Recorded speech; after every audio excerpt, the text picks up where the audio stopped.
How's it going, rednecks? This should be a pretty short video, or at least I'm hoping it will be, because I'm getting ready to pull the motor, and the only thing holding it are two bolts on the bell housing bolting through to the engine, and they're on the bottom, so they're really easy to get to. Since removing the front clip, I have removed the, let's see here, the AC. So the AC's been pulled off of this side. Motor mount bolts are pulled. The exhaust has been pulled. I don't even know where that's laying at. This garage is quite the mess right now. Actually, I believe it's just, yeah, it's just laying underneath the truck. Probably can't see it. I pulled the starter, pulled the torque converter bolts, pulled the intake off so I can clear the four-wheel drive with the oil pan. I got to be able to raise this up far enough, flip the harness all off to the side, and pretty much have every wire, ground, and anything that was connected, coolant hoses, all removed from the engine. So how about I get you guys set up? I removed the last two bolts, support the transmission, and hopefully pull this motor out.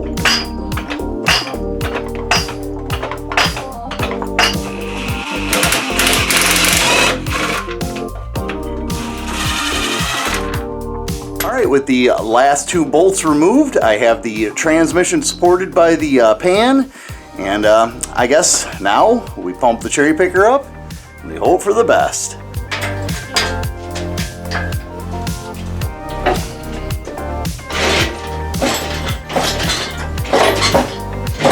There it goes.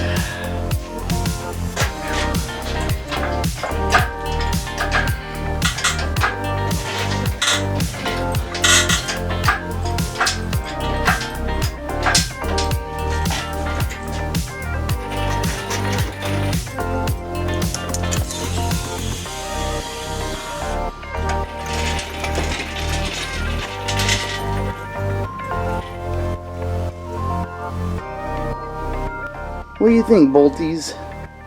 Out with the old and with the new.